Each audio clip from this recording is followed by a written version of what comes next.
दोस्तों, क्या आप चमत्कार में विश्वास करते हैं? यदि आपका उत्तर ना है, तो ये वीडियो आपके इस विचार को हमेशा हमेशा के लिए बदल देगा।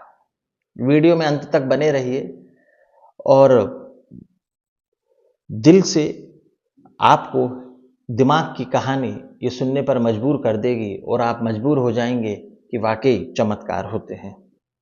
उत्तर भारत में एक लड़का जिसका नाम सोनू होता है, जिसकी उम्र लगभग 5 साल के आसपास थी। गोरखपुर का एक इलाका होता है वासी, वो वहां का रहने वाला होता है। सोनू का जन्म बहुत ही गरीब और निंदनीय परिवार में हुआ था। सोनू मुश्किल से अपना जीवन काट रहा था और उसका एक भाई होता है महेश, जो बसों को साफ करने का काम किया करता था, कंडक्टर का काम किया करता था। माँ होटल में रोटी बनाने का काम करती थी और जैसे तैसे करके दोनों बच्चों का गुजारा कर रही थी। एक दिन सोनू की माँ को शादी में रोटी बनाने का बड़ा सा एक ऑर्डर मिलता है और वो रोटी बनाने के लिए उसे रात में वहां पर जाना पड़ा।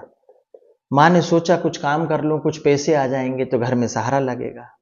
अब महेश की जिम्मेदारी थी कि वो सोनू को संभाले और उसका ध्यान रखे, क्योंकि वो उसका बड़ा भाई था और सोनू 5 साल का था और उसका छोटा भाई था। इस कहानी में सबसे बड़ा मोड़ जब आया, जब उस दिन सोनू को नींद आ रही थी और 5 साल का सोनू अपने भाई महेश से जिद करने लगा कि आज मुझे नींद नहीं आ रही है, तुम मुझे अपने साथ ले चलो। अब कहानी में आगे क्या हुआ, कहानी कैसे मोड़ लेती है, सब कुछ मैं आपको बताऊंगा। नमस्कार, आदाब, सत श्री अकाल। आप देख रहे हैं प्रदीप स्टोरी, एक नई कहानी के साथ। मेरे चैनल पर पहली बार आए तो चैनल को सब्सक्राइब कर लीजिए ताकि मुझे आपका सपोर्ट मिलता रहे और मैं ऐसी कहानी आपको सुनाता रहूं। महेश को काम पर जाने की जल्दी थी और सोनू जिद कर रहा था कि मुझे भी अपने साथ में लेके चलो। तो सोनू इतनी जिद करता है कि महेश उसकी जिद के आगे टूट जाता है और वो सोनू को अपने साथ पैदल पैदल काम पर ले जाता है, क्योंकि उसे बसें साफ करनी थी, बसों को निकलने का समय हो रहा था। महेश इस उम्मीद से सोनू को अपने साथ लेकर जाता है कि माँ शादी में रोटी बनाने गई है, माँ के आने से पहले पहले हम दोनों घर पहुंच जाएंगे, मेरा काम भी हो जाएगा और माँ का भी फ्री हो जाएंगी माँ भी। उसने सोनू को वहीं बस स्टैंड पर सिड्डी के पास सुला दिया और अपना काम करने लगा। सोनू की बीच में नींद खुलती है तो वो सामने देखता है कि एक बस खड़ी है, उसमें जाकर वो सो जाता है। और जब उसकी नींद खुलती है तो वो देखता है कि बस तेज रफ्तार से खेतों के बीच में से हाईवे पर दौड़ी चली जा रही थी। उसकी नींद खुलती है, वो घबरा जाता है, वो सोचता है कि ये क्या हो गया, अब मैं कभी घर पहुंच पाऊंगा कि नहीं पहुंच पाऊंगा, अब मेरे साथ क्या होगा क्या नहीं होगा, तरह तरह के सवाल उसके दिमाग में दौड़ रहे थे। बस चलती रही और लगभग 8 घंटे बाद एक जगह पर जाकर रुकती है। चेन्नई के इलाके में जाकर रुकती है। भाषा अलग, लोग अलग, पहनावा अलग। सोनू कुछ समझ ही नहीं पा रहा था कि आखिर करे तो करे क्या। बस उसके दिमाग में एक ही सवाल था कि क्या मैं घर पहुंच पाऊंगा, क्या मैं अपने माँ बाप, अपने भाई से मिल पाऊंगा। और इसका जवाब उसके दिमाग में सिर्फ एक ही था, ना। ना उम्मीद ही उसके दिमाग में, जहन में घूम रही थी।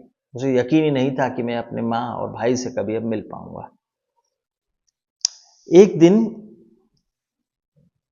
सोनू वहां पर बैठा हुआ था, वो भीख मांगकर अपना गुजारा कर रहा था और जैसे तैसे जिंदगी काट रहा था, क्योंकि भाषा अलग थी, छोटा बच्चा था, कुछ बोल पाता नहीं था।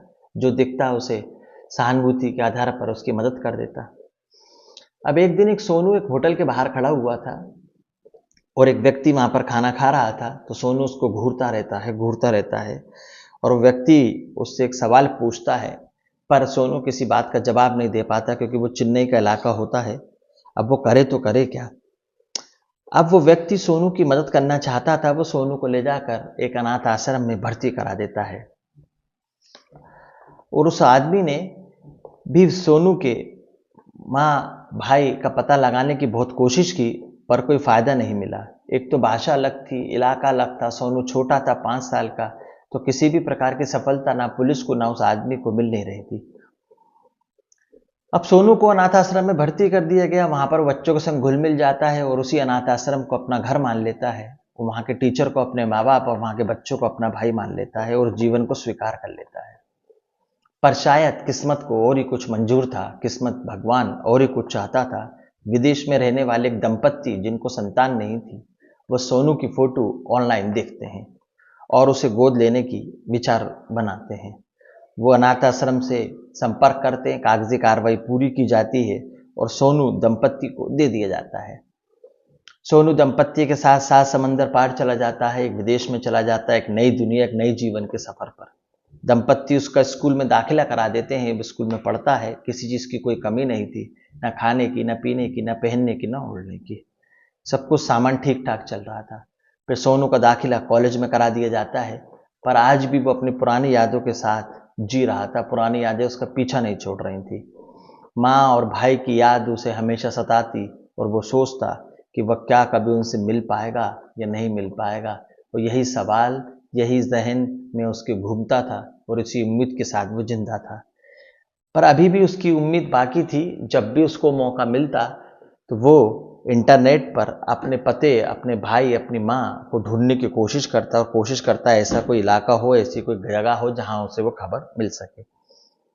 एक दिन उसकी ये कोशिश सफल हो जाती है और उसे नेट पर कुछ ऐसी फोटोएं मिलती हैं जो उसके गांव से मिलती जुलती थी, और जब वो गूगल पर सर्च करता है तो वो फोटोएं उसके गांव की ही निकलती हैं। अब वो विदेश में रहने वाले अपने माँ बाप से एक इच्छा जाहिर करता है कि भारत में मेरे माँ और भाई रहते हैं, मैंने उनको ढूंढा है, ऐसा ऐसा है, मैं उनसे मिलना चाहता हूँ और मैं उनसे मिलकर वापस आ जाऊँगा, क्योंकि मेरे असली माँ बाप उन्होंने पैदा किया है, पर पाला मुझे आपने ही, मैं आपके साथ ही रहूँगा। अब वो फ्लाइट पकड़ता है, विदेश से भारत आता है, भारत से अपने गांव जाता है, तो उसका कोई भी, उसका परिवार का सदस्य उसे नहीं मिलता है, कोई व्यक्ति वहां उसे नहीं मिलता है। जब वो गांव में आगे बढ़ता है तो उसे खबर मिलती है कि उसके भाई का स्वर्गवास एक एक्सीडेंट में हो चुका है। वो अंदर से टूट जाता है, रोता है, बिलखता है, चीखता है, चिल्लाता है और गांव में सरकते हुए कदमों से आगे की तरफ बढ़ता है। तभी एक वृद्ध महिला आकर उससे गले से लिपट जाती है और तेज तेज रोने लगती है, और वो कहती है कि अरे मेरे बच्चे, तुम मुझे कहाँ थे, तुम मुझे कहाँ छोड़कर चले गए थे। सोनू कहता है कि आप कौन हो? तो वृद्ध महिला कहती है कि मैं तुम्हारी माँ हूँ, तुम मुझे नहीं पहचान पाए, पर मैंने अपने बच्चे को पहचान लिया, तू मेरा बच्चा है, तू कहाँ चला गया था। और पूछता है कि बड़ा भाई महेश कहाँ है, तो माँ बताती है कि बेटा वो तो एक रोड एक्सीडेंट में शांत हो गया, मैं उसकी याद भी बहुत सताती है, मैं तेरे को भी बहुत याद करती थी, रो रो के मैंने अपना पूरा जीवन गुजार दिया। 20 साल बाद भी उसने अपने बच्चे सोनू को पहचान लिया और सोनू ने अपनी माँ को पहचान लिया। सोनू ने उम्मीद नहीं छोड़ी थी और उसकी उम्मीद सफल रही और वो अपनी माँ से मिल जाता है। अब सोनू विदेश वापस अपने माँ बाप के पास चला गया और माँ से बीच में मिलने कभी कभी आता रहता और माँ को पैसे भेजता रहता और जो भी मदद होती उसकी मदद करता। ये वो कहानी थी जो 20 साल पहले एक लड़का अपने घर से खो गया था, भारत से विदेश पहुंच गया और फिर उसकी माँ ने उसको मिला दिया, पर भाग्य देखिए वो अपने भाई उस महेश से नहीं मिल पाया जो उसके पिता के समान था, जिसने जीवन भर उसको पाला और उसकी मदद की। पर यह किस्मत का खेल ही कहेंगे कि जो व्यक्ति भारत से घुमा, विदेश पहुंचा और 20 साल बाद फिर अपनी माँ से मिला, और मिला तो कुछ बनकर मिला।